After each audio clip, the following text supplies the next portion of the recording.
morning, everybody. How are we this morning? Are we good? Excellent. I don't know what the weather's like where you are. It is blowing a hoolie here in Dorset today. So if you can hear a kind of vague hurricane going on in the background, that's the wind outside the studio, and it's usually pretty cocooned in here. So my poor chickens, they need water wings and snorkels today. Anyway, good morning to all of you. This is Technique Tuesday, back with you after a bit of a hiatus last week. I did do Technique Tuesday, but I did it in the evening as part of the Artist Demo Days event, where I had full curation of the page for a whole week. This week is the turn of Denise, and I know at 6 o'clock tonight she's got her live demo, so the best of luck with her for that. What are we talking about today? Today we are talking about photography, and I've kind of got a bit of a disclaimer before I start in that I am no authority whatsoever on photography. I don't know what I'm talking about. I don't really know what my cameras do, but I thought it would be interesting to have a discussion this morning to do a bit of a Q&A session if you've got any questions about photography, and to show you some of the kit that I have got here in front of me. But before I do all of that, let's see who's in the room and give everybody a shout out. So Ali D is saying, yes, it's a dreadful day for weather in Dorset. Good morning, B. Good morning, Leanne. Ali WT, you've got storm as well. Gosh, goodness. Yes, fingers crossed that all the tech works today. Helen is saying it's horrible in Essex. Hi Lou, good morning. Gwen, Margaret, Barbara, B is saying horrible up in the northeast as well. Just think the whole country's got it today. Good morning, Jean. Good morning, Linda.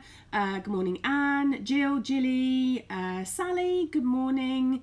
And Ali D has spotted that we've rearranged the studio. Well done. Linda, I'm hoping you've got better weather in the US than we have in the UK today. Thyra, good morning. Sally, Pat, Rosie. I missed people. Karine, Christine, Gloria, Julie. Oh, gosh. Carol, good morning, Carol, lovely. And Hilary, gosh, lots of people in the room. You are all astonishingly welcome. If you have any questions about photography, like I say, put them in the comments, because I know that there are people lurking about in the comments this morning who actually have better photography skills than I have, and they might be able to answer your questions. If not, I will go back through those questions when I am done, and I will try to answer some of them for you, or I will try to point you in the direction of where you can look up the information. So, photography. Working from photographs when you are an artist, it's up for much debate, and I would love to know your opinions on it, whether you think it's not the done thing or whether you think it's absolutely fine and dandy. I personally think it's fine and dandy. Particularly at the moment, we have restrictions on where we can go and what we can do, and particularly if you're shielding. You can't get out to take those shots yourself, or you don't feel like you want to be painting out in the landscape. So photography has become very important recently.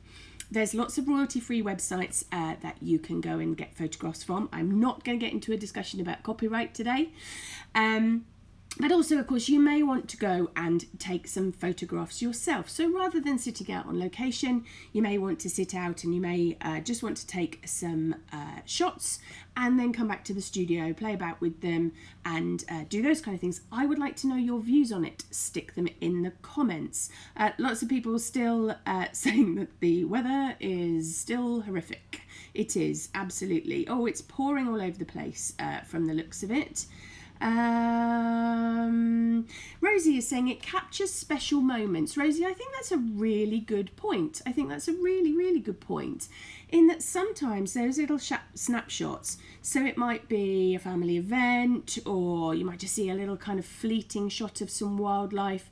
That's really important. You can't necessarily hold that information in your head, and you certainly might not be able to sketch it fast enough. So I think you're absolutely right. I would agree with you. Anne is saying, I work mostly from photos, a great source of inspiration. I snap things all the time on my phone when out and about. Oh, hold that thought, Anne, because we're going to talk about phones. Lots of people sort of saying that they are using photography and that's fine and dandy for them.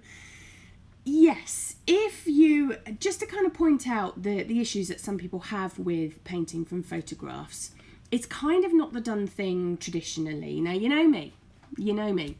I am one for taking the rules and breaking them.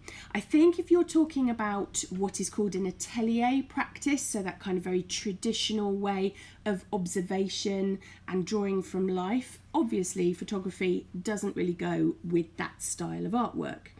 If you are talking about updating our artistic practices and using other skills, so that is photography, that is digital processing, all of those kind of things, then it sits much better with you.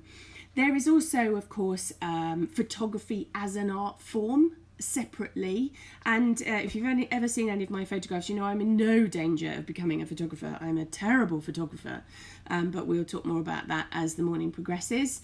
Morning, Alan. And Julie is saying photography helps your creativity. I agree with you, Julie, because I think it gives you a different way of viewing things. I think that when you get your photographs back, you've got different creativity skills going on in cropping and changing the light, or taking a part of one photograph and another part of another photograph, morphing them together to create your painting. I personally don't have a problem with it. If you do have a problem with it, that is absolutely your prerogative. My only piece of advice is those of you who think it's fine to work from photographs, maybe just kind of go, okay, there are people that don't think it's fine, and those people that don't think it's fine, there are people out there who think it's fine to work from photographs. So we just need to kind of keep very calm about it, because it does get people's backs up. Hilary is saying you can take part of your photo and enlarge it to compose a painting, which I like. I don't think you need the stress of drawing all the time, although it's a good thing to practice now and then. Hilary, absolutely hit the nail on the head. Couldn't agree with you more. Marion says, taking lots of photographs on my dog walks, it's getting my mind into painting mode, even if I don't use them. That's really interesting, Marion, and I agree with you too. Because sometimes when we take photographs, because we're trying to build a community of artists, particularly on my Learning to Paint page, aren't we? The things that you photograph may not be of interest to you, but they might just be the saving grace to somebody else, and then sharing those photographs is a lovely way to bring that artistic community together. Linda is saying, what was the word you used for using photography for observing? Can't remember what I said now. Susan is saying, is it possible to print your own photographs onto watercolour paper and then paint? Susan, that's a really interesting question. Yes, it is, with lots of provisos. If you use an inkjet printer, then the chances are that the ink is going to run when you wet it. If you use a laser printer, then the chances are that it's not going to run, but trying to get watercolour paper through a laser printer is quite the challenge, it has to be said. In all of these things, you probably need a back feed printer, so a printer that doesn't pick up paper from the tray and feed it through, that actually comes in from the back and feeds it out the front, and they're not that easy to find. Morning, lovely Janice. So what I'm going to do is I'm going to take you to the overhead camera, and we'll just have a look at some of the kit that you might have or might want to consider. So these things here, these are the 4 things. Oh yes, sorry Linda, the type of artwork where it is studio based and you're drawing from life is atelier. Thank you, Lorna, for answering that. Sorry, I got a memory like a sieve today. Here are 4 bits of kit that you might want to consider when you are thinking about taking photographs, and I thought I'd show them all because there's lots of discussion to be had about all of these. Morning, Carol. And you may have 1 of them, 2 of them, 3 of them, all of them. I don't know. Let me take you through them very quickly. So here you've got my smartphone. This is an iPhone, which I've just turned on. This is something that I do use for photography. Here you've got a little compact camera, sometimes called a point and shoot camera because it has very few settings on it. This one over here, this big one, is my DSLR, my digital single lens reflex. So this has a prism and a mirror. This is the kind of proper photography type of camera. And then, so what's this one down here? This is called a bridge camera. Why is it called a bridge camera? Because it has some of the features of the DSLR and it has a lot of the features of the kind of compact point and shoot. Now, there's going to be a lot of discussion about all of these, about all of them, because you will get some people that say you can only take good photographs with a DSLR, and you'll get some people that say, well, I take plenty good photographs on my smartphone. What's everyone talking about? Of course, it's like brushes, paints, paper, or anything else. It kind of depends on what it is that you're looking for, portability, how much time you want to invest, how much money you want to invest, all of those kind of things. I have all four. I have to say these two are a little bit redundant for me. I still keep them as backups. So for example, many of you know I go to a lot of gigs. And if you go into a gig, they will not let you take a camera in which has a detachable lens, because the chances are that you're going to try to make money out of the photographs. So I wouldn't be allowed to take my DSLR in. They probably wouldn't allow a bridge camera either. So I either take my compact or I take my smartphone into those kind of situations. The bridge camera I tend to take with me when I fear for the life of my DSLR. So if I'm clambering over rocks, or, you know, kind of I'm in danger of dropping it or smashing it or doing something terrible to it, I will take my bridge camera out, because this is a really old bridge camera now. And if it broke or, you know, something happened to it, I wouldn't be too sad. This one, my DSLR, I would cry if this got broken, because this is not only an expensive piece of kit, but does take fantastic photographs.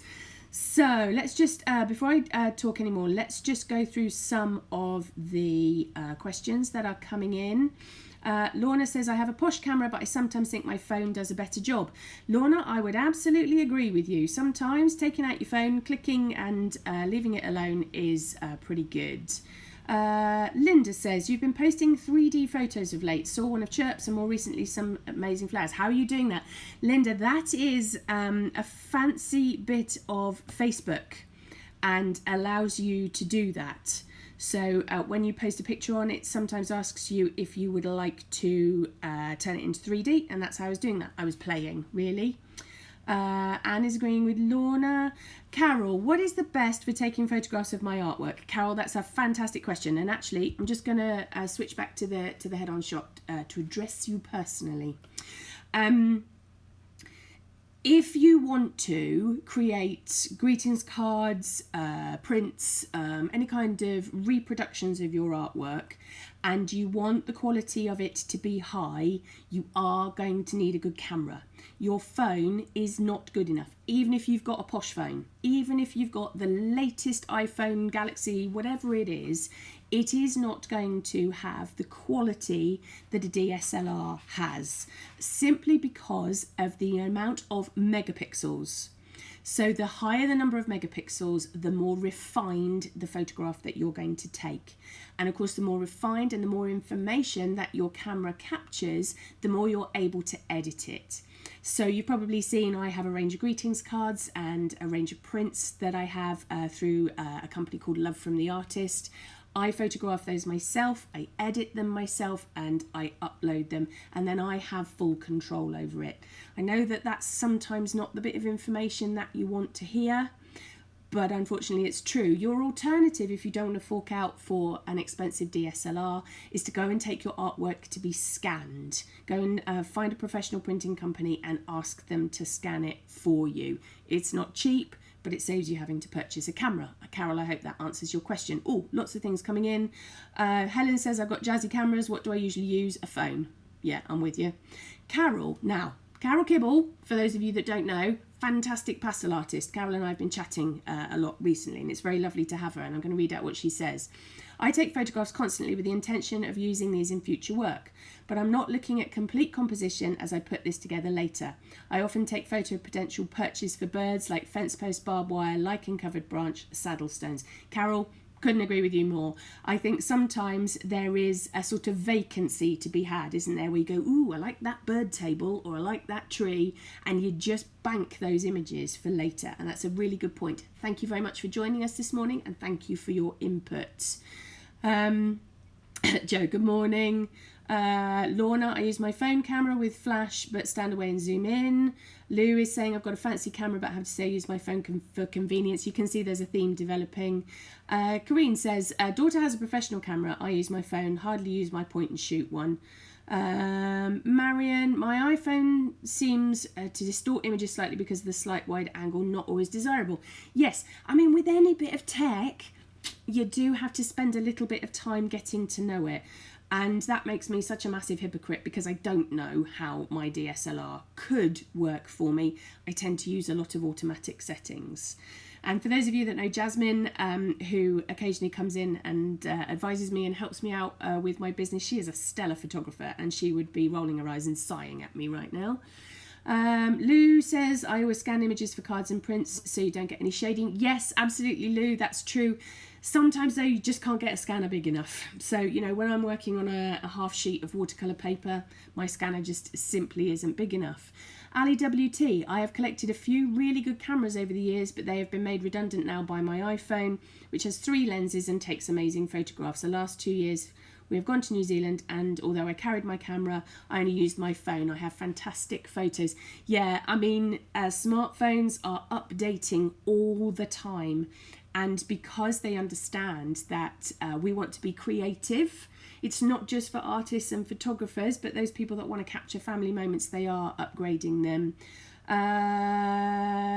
Lorna says, now this is a really good one. Sorry, I've just got to read Carol's first. Locals probably think I'm bonkers for photographing strange things. No, I'm with you there. I am surrounded by my family where I live and they often see me photographing the weirdest things. And that kind of brings me on to Lorna's question. What's your setup for photographing your paintings with a DSLR? Lorna, I'll be straight with you. I adopt a pose in my driveway. So I used to mount my camera on a tripod. I used to put my tripod over the top so that I didn't get any camera shake, all of those kind of things. But I am not the world's most patient person. And so I put my painting onto my driveway. I wait until it's not too bright and sunshiny, that you've just got a little bit of cloud cover. And then I basically hover over the top with my camera and I take several images. I come straight back into the studio, I check those images to make sure that they're okay. If not, I pop outside and do some more photography. But for me, because I'm always on such a tight timeline, I can't be setting up all the time. So that kind of squatting, it's terribly ladylike, over the top of my painting with my DSLR. And I tend to use the viewfinder, I don't tend to use the screen. Pointing down works for me. Pauline says, I'm lucky to have a local printer who scans up to A3 but also uses a plotter for larger prints. That's brilliant, Pauline. I think anybody who lives in your area will probably want those details. Ali D says, I use my Canon PowerShot, which has a 40x zoom lens, which is absolutely brilliant, even better than hubby's posh DSLR with a paparazzi lens. Yeah, I mean, it's like all things, isn't it? You've just got to find the thing that works for you. Whichever bit of kit works for you, play about with it. Give as much time to experimenting with your technology as you would do to your paints, your brushes, your paper, all of those kind of things. I know technology is one of those subjects that we like to avoid, but I think lockdown has certainly taught us that actually if we get to know our technology a little bit more, then it can be of benefit. Jill is, Lorna's saying very professional, yes. Linda is saying, hilarious vision of you taking photos of your art. I'll get Bees to photograph me doing it one day. It's not pretty. And Jill is saying, I can vouch for Ali's photo position. I've seen it. Yes, those who come to me in person for classes know that position that I adopt. So I hope that has kind of cleared up a few things for you. I know it's a vast topic, but effectively what I wanted to do this morning was in the same ethos as I say to you about creating your work. Don't worry what anybody says to you. Don't think you've got to have a fancy pants camera. Don't think that you can't do things with your cheap camera. And don't think that you can't work from photographs. It's fine. If somebody questions you about it, say to them, well, Ali Board says it's all right. I don't know whether that holds any gravity, but if it does, that's yours for the taking. Paint from photographs as much as you like. And maybe on another Technique Tuesday, we will tackle that topic in more detail. Thanks for joining me this morning. I'm having a slightly quieter week this week because I've got lessons to plan, I've got admin to do. You've probably seen over on my website that the autumn term has launched, and so we've got workshops that are both in person and online. They are almost full, not quite, but almost full. So if you wanted a place on any of those, pop over to my website. Let's put the website address up, alisonseaboard-fineart.co.uk, and go to the workshops, autumn workshops part, and you'll be able to see everything that we have got there. We've also got the monthly mixed media, which meets every month on a Tuesday evening. And don't forget, we've got the All Aboard Artists membership too. I hope that has helped with your photography questions today. Let's just have a look and see what other comments are coming in. I take lots of iPhone photos of flowers in my garden, more as a record, prefer to still have a real flower in front of me as the eye sees more. Yes, absolutely. Marion, I think that's a really good point actually, that sometimes it's just a bit of an aide-memoire, isn't it? To kind of go, oh yes, I remembered I really wanted to paint a lily or a rose or whatever it was. Gary, phones are getting better and better. Oh, I've got rid of your comment, Gary. Phones are getting better and better. iPhone 12 megapixels. Yes. New Galaxy phones are 48 megapixels, 64 and 108. Yes, absolutely. They're improving all the time. Anne is saying, have a good day, everyone. Don't get blown away or drenched. And lots of people saying that they are enjoying painting from animals. And Carol has made a very good final point, especially when painting animals. Very difficult to paint from life as they are constantly on the move. And if that's not the best piece of advice, then I don't know what is. Have a great week, everybody. Like Anne says, don't get blown away, don't get drenched, take your snorkel everywhere. And I will see you next week for another Technique Tuesday. Don't know what it is that I'm going to be doing yet, but I will see you at 10 a.m. You take care, everybody. Have a great day.